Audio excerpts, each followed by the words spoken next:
ಎಲ್ಲರಿಗೂ ನಮಸ್ಕಾರ. ಶಿವರಾತ್ರಿಯ ವಿಶೇಷ ತಂಬಿಟ್ಟನ್ನು ಹೇಗೆ ಮಾಡೋದು ಅಂತ ನಾನಿವತ್ತು ನಿಮ್ಮೊಂದಿಗೆ ಶೇರ್ ಮಾಡ್ಕೋತಾ ಇದ್ದೀನಿ. ಮೊದಲನೇದಾಗಿ ನಾನಿಲ್ಲಿ ಹುರಿದ ಅಕ್ಕಿಯಿಂದ ತಂಬಿಟ್ಟನ್ನು ಮಾಡ್ತಾಯಿದ್ದೀನಿ. ಹಾಗೆ ಎರಡನೇದಾಗಿ ಹುರಿಗಡಲೆಯಿಂದ ತಂಬಿಟ್ಟನ್ನು ಮಾಡ್ತಾಯಿದ್ದೀನಿ. ಇವಾಗ ಮೊದಲನೇದಾಗಿ ಹುರಿದ ಅಕ್ಕಿಯಿಂದ ತಂಬಿಟ್ಟನ್ನು ಹೇಗೆ ಮಾಡೋದು ಅಂತ ಇವಾಗ ನೋಡೋಣ. ಮೊದಲು ಒಂದು ಪಾತ್ರೆಗೆ 1 ಕಪ್ನಷ್ಟು ಅಕ್ಕಿಯನ್ನು ನಾನಿಲ್ಲಿ ತೊಳೆದು ಚೆನ್ನಾಗಿ ಆರಿಸ್ಕೊಂಡು ನಂತರ ಇಲ್ಲಿ ಹುರಿಯೋಕ್ಕೆ ತಗೊಂಡಿದ್ದೀನಿ. ನೀವು ಬೇಕಾದರೆ ಹಾಗೆ ಇದನ್ನು ಸೇರಿಸ್ಕೊಂಡು ಹುರಿಬಹುದು. ಈ ರೀತಿಯಾಗಿ ಲೋ ಫ್ಲೇಮಲ್ಲಿ ಇಟ್ಕೊಂಡು ಅದರ ಬಣ್ಣ ಸ್ವಲ್ಪ ಬದಲಾಗುವವರೆಗೂ ಅದನ್ನು ಚೆನ್ನಾಗಿ ನಾವು ಡ್ರೈ ರೋಸ್ಟ್ ಮಾಡ್ಕೋಬೇಕಾಗುತ್ತೆ. ನೀವಿಲ್ಲಿ ನೋಡ್ತಾ ಇರ್ಬೋದು, ಈ ರೀತಿಯಾಗಿ ಇದನ್ನು ಚೆನ್ನಾಗಿ 10 ನಿಮಿಷಗಳ ಕಾಲ ಲೋ ಫ್ಲೇಮಲ್ಲಿ ಚೆನ್ನಾಗಿ ಅದನ್ನು ಡ್ರೈ ರೋಸ್ಟ್ ಮಾಡ್ಕೋಬೇಕು. ನಂತರ ಒಂದು ಅಗಲವಾದ ತಟ್ಟೆಗೆ ಅದನ್ನು ಹಾಕಿ ಸಂಪೂರ್ಣವಾಗಿ ತಣ್ಣಗಾಗೋದಕ್ಕೆ ಬಿಡಬೇಕು. ನಂತರ ಇವಾಗ ಅದೇ ಫ್ರೈಯಿಂಗ್ ಪ್ಯಾನ್ಗೆ ಅರ್ಧ ಕಪ್ನಷ್ಟು ಕಡಲೆ ಬೀಜವನ್ನು ತಗೊಂಡು ಅದನ್ನು ಕೂಡ ಲೋ ಫ್ಲೇಮಲ್ಲಿ ಚೆನ್ನಾಗಿ ಈ ರೀತಿಯಾಗಿ ಸ್ವಲ್ಪ ಕಲರ್ ಚೇಂಜ್ ಆಗೋವರೆಗೂ ಅದನ್ನು ಕೂಡ ಹುರ್ಕೊಳ್ಳಿ. ನಂತರ ಇದನ್ನು ಕೂಡ ಒಂದು ಅಗಲವಾದ ತಟ್ಟೆಗೆ ಹಾಕ್ಕೊಂಡು ಅದು ಕೂಡ ಸ್ವಲ್ಪ ತಣ್ಣಗಾಗೋದಕ್ಕೆ ನಾವು ಬಿಡಬೇಕಾಗುತ್ತೆ. ನಂತರ ಇದರ ಮೇಲ್ಗಡೆ ಇರುವ ಸಿಪ್ಪೆನೆಲ್ಲ ನಾವು ಅದನ್ನು ತೆಗೆದು ಸ್ವಚ್ಛವಾಗಿ ಒಂದು ಕಡೆ ಎತ್ತಿಟ್ಕೊಳ್ಳೋಣ. ನಂತರ ಇವಾಗ ಅದೇ ಫ್ರೈಯಿಂಗ್ ಪ್ಯಾನ್ಗೆ 2 ಟೀ ಸ್ಪೂನಷ್ಟು ಎಳ್ಳನ್ನು ಸೇರಿಸ್ಕೊಂಡು ಎಳ್ಳು ಸ್ವಲ್ಪ ಸಿಡಿಯೋವರೆಗೂ ಅದನ್ನು ಕೂಡ ಲೋ ಫ್ಲೇಮ್ನಲ್ಲಿಯೇ ಚೆನ್ನಾಗಿ ನಾವು ರೋಸ್ಟ್ ಮಾಡ್ಕೋಬೇಕಾಗುತ್ತೆ.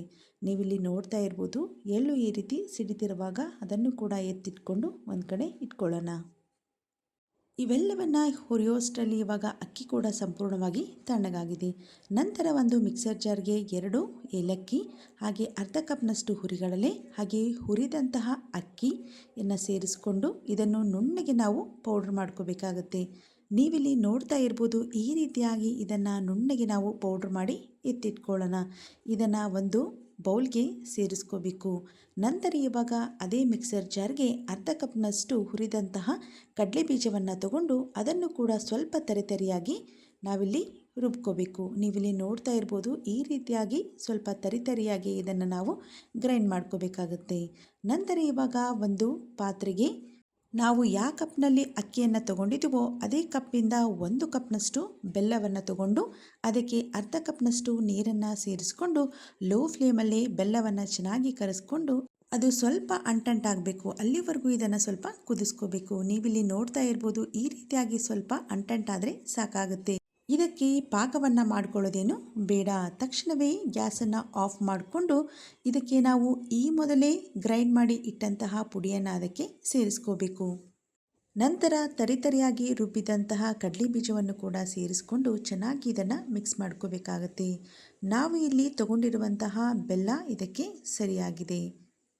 ಈ ರೀತಿ ಇದನ್ನು ನಿಧಾನವಾಗಿ ನಾವು ಮಿಕ್ಸ್ ಮಾಡ್ತಾ ಹೋಗಬೇಕಾಗತ್ತೆ.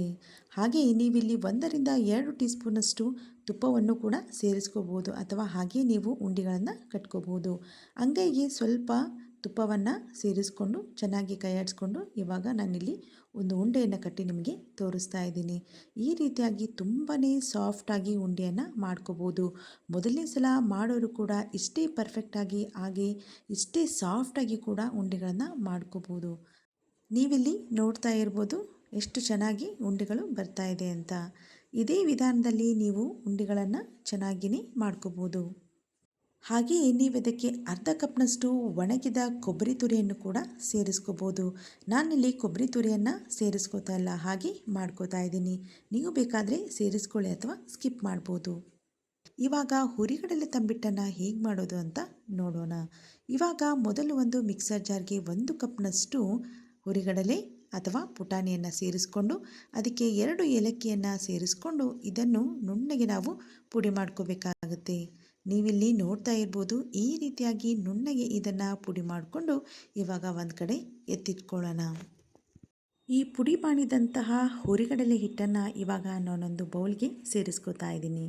ನಂತರ ಇದಕ್ಕೆ 2 ಟೀ ಸ್ಪೂನಷ್ಟು ಹುರಿದಂತಹ ಎಳ್ಳನ್ನು ಸೇರಿಸ್ಕೋತಾ ಇದ್ದೀನಿ. ಹಾಗೆ 1 ಕಪ್ನಷ್ಟು ಕಡಲೆ ಬೀಜವನ್ನು ಹುರಿದು ಸ್ವಲ್ಪ ತರಿತರಿಯಾಗಿ ರುಬ್ಕೊಂಡು ಸೇರಿಸ್ಕೋತಾ ಇದ್ದೀನಿ. ಇವೆಲ್ಲವನ್ನು ನಾನು ಚೆನ್ನಾಗಿ ಮಿಕ್ಸ್ ಮಾಡ್ಕೋತಾ ಇದ್ದೀನಿ.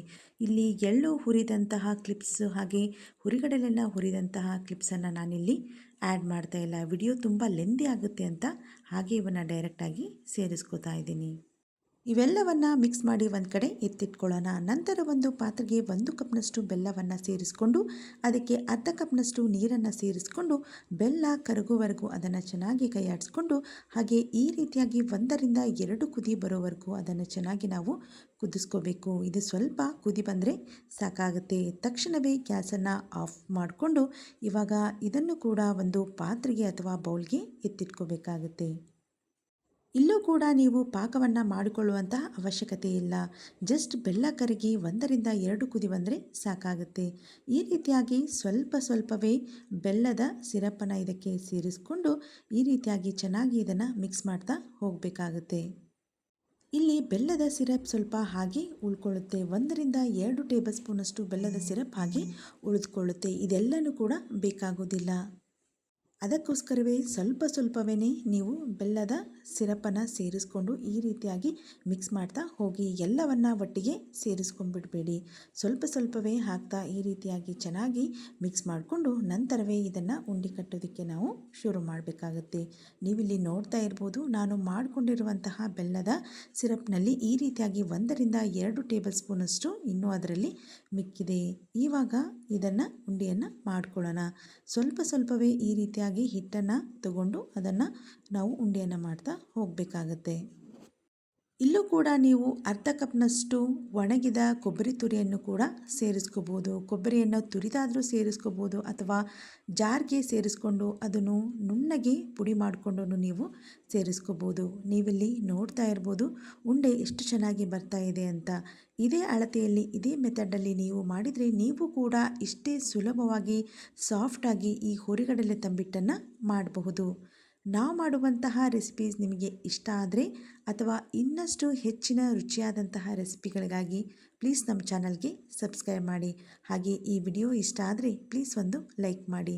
ಯಾರೆಲ್ಲ ಇನ್ನೂ ನಮ್ಮ ಚಾನಲ್ನ ಸಬ್ಸ್ಕ್ರೈಬ್ ಮಾಡದೆ ನೋಡ್ತಾ ಇದ್ದೀರೋ ಪ್ಲೀಸ್ ನಮ್ಮ ಚಾನಲ್ಗೆ ಸಬ್ಸ್ಕ್ರೈಬ್ ಮಾಡ್ಕೊಳ್ಳಿ.